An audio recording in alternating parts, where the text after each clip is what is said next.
guys? Happy Sunday. What is good, my friends? Can you believe it? We are wrapping up round of 32 here with March Madness here tonight. And I can tell you right now, we got TicketCon 2026. I know I'm not going to shut up about this until we max this place out here in New Orleans on July 26th at the Contemporary Arts Center. I want the fire department in there telling us we can't hold any more people because I want it lit. It is a conference for everyone with a passion of ticketing, guys. It's not just for ticket resellers, it's for everyone with a passion for ticketing. Everyone's invited. My biggest critics are invited. If you hate me, you're invited. I'm not going to turn anybody away as we want to have a great night in the middle of the summer in the Big Easy. You know, it's before the big WTC old school resale conference, but we want to reimagine ticketing at TicketCon. And I want you guys to get involved, buy passes. Link is in my bio. I want good actors as sponsors. I already turned away some bad actors as sponsors. We're not going to put up with any of that BS. We're here to right the wrongs in ticketing. Let's celebrate a great night of ticketing in New Orleans on July 26, 2026, in the dead heat of summer, in the air conditioning of the Contemporary Arts Center. My Lord, love to see you guys this summer. Let's go over the regionals. You know, we want to go over the men's basketball tournament, which is the Sweet 16. You know, I like how SeatGeeks, I like their user experience on SeatGeeks. So let's go over H-Town. On March 26th, March 28th, we got the Fighting Illini IMCF school. Houston is hosting a home game, so these prices are just obviously going insane right now. Obviously, we have to go through a couple of assumptions here. So we go back in time in football. Obviously, schools' allotment hasn't been assigned yet. So we have a lot of these seats in the middle that are going to be Illini, obviously the other schools participating in it. But we know the big marquee matchup on Thursday night is the University of Illinois versus the University of Houston. So we have to assume that more inventory is going to be coming, obviously, on the center courts behind the team's benches here by tomorrow or obviously Tuesday at its latest. Obviously, a quick turnaround here for basketball compared to the college football playoffs. We also have to go over assumptions, producer MCF, is where does On Location have their inventory?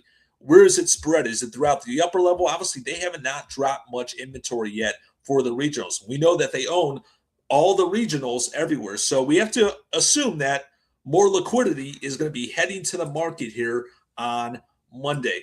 Let's check out other regions. Let's go to the West Regional in San Jose, California. And, you know, prices remain the same too. Kind of tells you the same story. Team's allotment is not there. Obviously, price is high. Less liquidity. Same story in San Jose.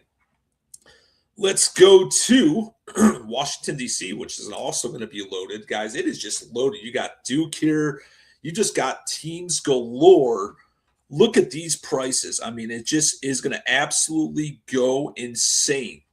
And same story here. Team allotment not assigned yet. See the same story? On Location has inventory everywhere. Less liquidity now, so obviously lots of fans are buying at these high prices. We've been seeing it all day long for the regionals. So we got to kind of make sure. Then we go to Chicago, right? We got Nebraska for Sweet 16 in basketball. They haven't won anything in ages. Look at their football. They have a diehard fan base in Nebraska. An absolutely diehard fan base. You got University of Michigan heading to Chicago. I mean, it's just absolutely, the demand here is going to be absurd. Obviously, 123 listings, less liquidity. Same story. Team allotment not assigned yet. So obviously it depends how much inventory will be added. How much inventory is our friends at On Location controlling? So that's kind of like the story of the regionals of the Sweet 16 lead 8, my Lord. Let's go to our X feed, see what's going on today. And you guys can leave a comment too. And you know, like these shows, this is why we do so many shows with Ticket Talk, because obviously ticketing definitely changes here quickly and our shows do get outdated very quickly also. And, Will in our Discord always puts up great points as we're debating Randy about something with ticketing distribution. That'll go on till the end of time. And hopefully we'll see Randy a ticket kind of we can talk some light into him and so forth. But, we're obviously going over a lot of things. The Empire Sun Tour, somebody asked me about this tour. Is it sold out? I think it's the first thing from sold out. Like, look at these amphitheater tours. We know that we're going to be seeing $30 tickets here in May when the Live Nation Amphitheater Summer Tours are announced because the Empire of the Sun is not selling well. Obviously, $70 get in Philly today. Obviously, good deal. 160 for Lourdes. Some good deals in the round of 32 this past weekend, and so forth. And we have to give credit where critics do. Where TickPick definitely does a job, and this is what we're guys doing with the TTAB. So we give a free ad to the TTAB as executive director, Hughes Truly, is running. I want to hold marketplaces accountable. So when a reseller purchases a ticket on B2B, if the other reseller doesn't deliver it, they are accountable to pay for the tickets to deliver to their fan on the marketplace they sell on. And that should be for how all exchanges work, not just for B2B, but for fans also. This is one of the things we're fighting for the TTAB. And I encourage you guys, I put a Stripe link in here to sign up. $5.99 annual membership fee. We are going to fight for you like crazy every single day. UFC London last night. Look at all those empty seats. That means you're pricing your tickets too high in the UK UFC and Dana White. My Lord. Team Messi was at Yankee Stadium this afternoon. A measly $60 to get in. It's like Messi's like novelty kind of wearing off in the States. You remember like 2-3 years ago when he was coming, like we were expecting like $500 get-ins at each stop. You could have saw him today at Yankee Stadium for a measly $60 in the grandstand level. And I don't even know about this company called Repsico. I think more to come about Repsico here this upcoming week. But we did a poll yesterday. How many of you have heard of the big ticketing reselling company called Repsico? 344 people voted, 68% no, 32% yes. I think a lot of you guys are going to be learning a lot about this company called Repsico here in the upcoming days and weeks ahead. So stay tuned, guys.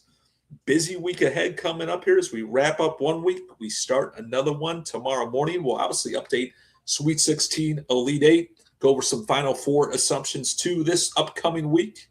And can you believe like Masters is around the corner also? Like we had an amazing time covering the Masters golf tournament last spring. Can you believe it's 365 days later? Got opening day, Major League Baseball starting here very soon. The spring is upon us, my friends. It's a great time to be alive in the dysfunctional world of live events and ticketing. And of course, we'll have DOJ versus Live Nation updates starting tomorrow. Also, what a case that has been. Give us a follow, give us a thumbs up, tell your friends to watch us, and most importantly, stay lean and clean.